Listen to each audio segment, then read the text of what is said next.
Welcome to this week's race room. What an amazing weekend of motorsport we had. We're going to be talking about that mess at Mercedes that they're trying to clear up this week. There are some huge WRC crashes for you, and what on earth is going on in this picture? Right, so let's get started with the F1. What a weekend, a 1-2 for qualifying for Mercedes, but a word of warning to the guys at Mercedes-AMG Petronas: do not use a hashtag that says sparks will fly if you want the weekend to get off to a good start. Pole position for Nico Rosberg. He actually lost that off the start. Lewis Hamilton had a much better start than his teammate, went off into the lead, but lap 2, Nico Rosberg decides to attack, and seriously attack. This is what happened to Lewis Hamilton. Look at his back left there, shredded. He got a puncture because Nico Rosberg, and it's to be decided, intentionally, unintentionally, went into the back of Lewis's car. Actually, Nico Rosberg sustained some damage too. His front wing was broken, but Lewis Hamilton definitely coming off worse. Now, what do you think? Do you think it was Nico Rosberg's fault? Comment below if you do. If you think Lewis was just in the wrong place at the wrong time, comment below as well. I want to know, are you Lewis or Nico? That is what we're asking today. Nico Rosberg definitely coming off worse in terms of PR this weekend. He got booed on the podium, Eddie Jordan having to silence the crowd twice because of all the booing. And here he looks almost like he's having a little cry. And a lot of people saying that the fans don't know whether to support him. He's saying he's not Finnish, then he's German, he speaks English, he lives in Monaco. It's difficult to know whether to support him. And of course, it's even more difficult if he decides to take his own teammate out on the track. So Toto Wolff and Niki Lauda are going to have a lot to say to those two racing drivers this week. Would not want to be in their shoes at the moment, but it left this man, Daniel Ricciardo, picking up the pieces and actually leading for much more of the race this time. We saw him win in Canada and of course Hungary the last time out, and that was when he was kind of towards the end of the race. He was coming through to the front. This time he led much more of the race, and you can see he's still smiling, having a good old time spraying the champagne. Another one to look out for, Valtteri Bottas, surely a future world champion. What do you think of the young Finn? He's just incredible at the moment. I love this shot, like choreographed drinking champagne there up on the podium. And we've been sent this picture as well. We're not doing what the camera's seen anymore, so I thought I'd bung it into the news.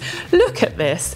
One of the most impressive Mercedes fans, I think. He has taped over his Vauxhall sign on his car, and he's put AMG and a little emblem there of the Mercedes triangle there, and then on the side, you can't really see it, but I have been informed that it says the F1 official partner down the side of his car. So what a joker, but what a weekend in Spa.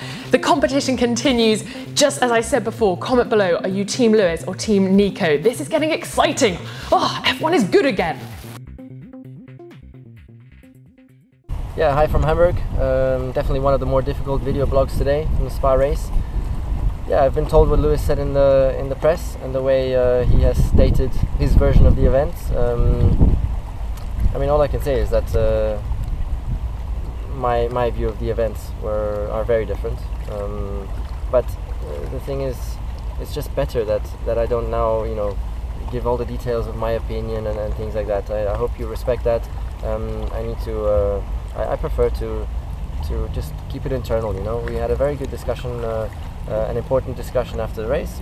As when such things occur, we must sit down, you know, and review them, and that's what we did.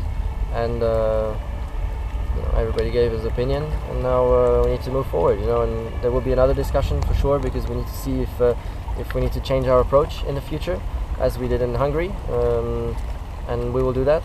And then I mean, the good thing is that we really have a great leadership in the team with Paddy, Toto, and with the help of Niki, and that really is important in such situations. And therefore, I'm confident that as always, we're going to find back to our way, you know, and then keep on fighting in Monza, and on we go. And yeah, other than that, of course, it was a very all over the place race for me, and unfortunately didn't quite manage to get the win in the end, but tried our best, you know, and I also tried my best, and try and get it next time then in Monza. Yeah, that's it for me, so see you all soon. Bye bye. So that was the F1, an hour and a half down the road in Trier. it was Rally Deutschland, 9th round of the WRC, and to kick it off in shakedown, this is when the crews go out to check that their car's not going to fall apart. This is what happened. Here's a still from YouTube. Thierry Neuville on a left-hander clips a bit of grass and then rolls 6 times through the vineyards. Now, Rally Deutschland's infamous, or famous really, for the vineyards that surround the stages. Very, very tricky and very narrow. A lot of chicanes for the drivers to get round, but this was just amazing. I mean, it made BBC Breakfast, so it's obviously got to be pretty big news. Thierry and Nicolas were actually okay. They managed to get out, but 6 rolls, can you imagine? And that meant that their Hyundai mechanics had to work through the night. They fitted in 2.5 days work into just 16 hours. They worked in shifts with 2 teams. And that meant that Thierry and Nicolas had to walk over the start line in Trier at Porta Nigra. So no car for them, but there was a car the next morning ready for them to go out for stage 1, and it was so nice to see that Volkswagen came out to clap. So rival teams going out to clap another team. Can you believe it? You just wouldn't get that in F1. Can you imagine Lotus coming out to clap Ferrari, or Ferrari clapping McLaren, or something like that? Just so amazing and just so indicative of what WRC is like. And then from walking over the start line, check this out. Thierry Neuville, top step of the podium. You might be thinking, how is this possible? Well, I shall explain. He managed to clear up, essentially, because Sébastien Ogier came into Rally Deutschland thinking he could take the first win on home soil for Volkswagen, but disaster struck last stage on Friday. He had a crash. He actually went through the vineyards and managed to find his way out to an access road, but unfortunately for the current world champion, it wasn't an access road that was part of the rally, and it was a dead end. He trucked along through this access road, came to the end, and he realised he could go no further. They actually had to reverse out. So that meant Ogier had to start Saturday's stages under Rally 2 and with a 10-minute penalty, because if you miss a stage, you lose 5 minutes. But if you miss the last stage of a rally day, that gives you double the penalty. So 10-minute penalty for him.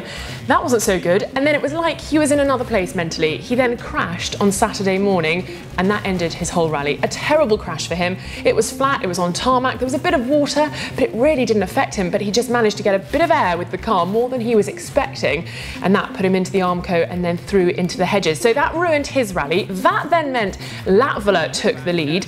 But going into Sunday, Latvala then had a crash, another Volkswagen out. So the hopes of a Volkswagen top step of the podium, not happening. Latvala crashed. He said it was an error in his recce, that he'd noted down something wrong in his pace notes.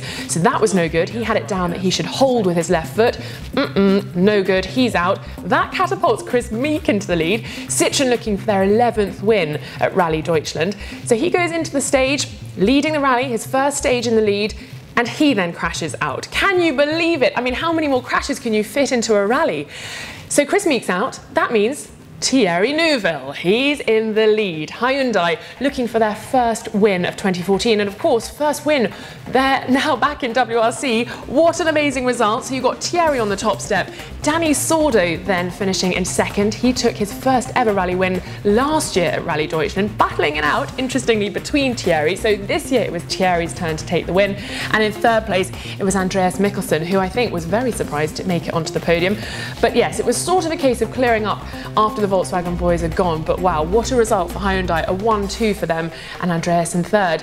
And because of that, it now means there will definitely be a Volkswagen world champion. We can't say who yet because the points mathematically won't tell us, but it could be Sébastien Ogier, Jari-Matti Latvala, and even Andreas Mikkelsen with a chance. So such an exciting weekend all round for motorsport, WRC and F1. It's just so exciting.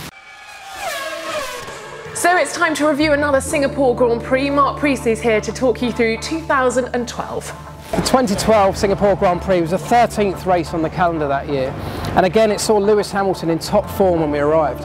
On Saturday he put his car in pole position by a clear half a second from Williams past to Maldonado, and a significant amount.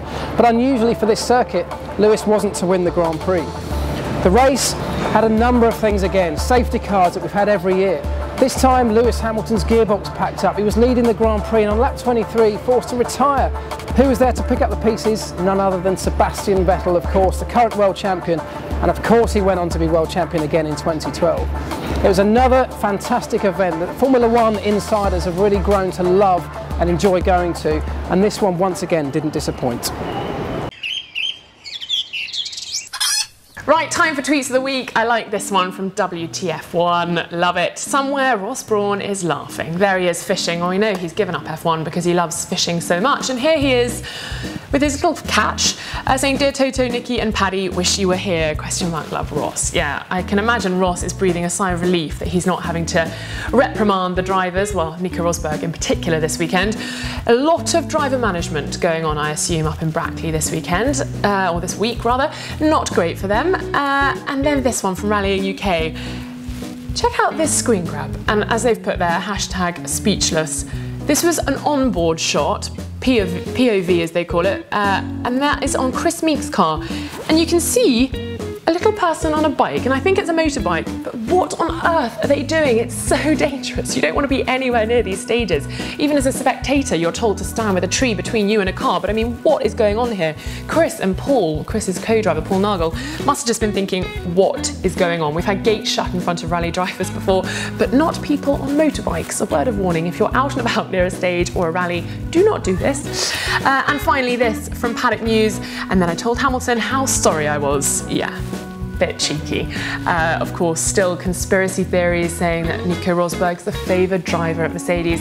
After this weekend, you kind of think it's not even about that he's being favoured, it's kind of that he's taking matters into his own hands, as Toto said in his interview with BBC, that you don't overtake with a knife between your teeth. Now, I'm not quite sure if the translation from German into English worked there, but we all kind of know what he's saying. So, yeah, I think Nico might be laughing on the other side of his face today. And that's tweets. So we've had F1 and WRC this weekend. We've now got a bit of a break for them, 2 weeks until Formula 1 and 3 until WRC. So F1 will be visiting Monza in Italy and WRC heads down under to Australia. But it means there's MotoGP this weekend and it's in Silverstone, so very close to pole position. We'll be there on race day. Come and see us. I'll be handing out some wristbands. And the big question is, can Marc Marquez get back to his winning ways? We don't know, we won't know until Sunday. So hopefully you can join us at Silverstone. If not, I'll be back next week with more Race Room. Bye. Criminal charges to be dropped if a settlement is paid and agreed by all the parties concerned, which is what's happened. Mixed fruit and sometimes milk with plain cereal. Let's get cooking.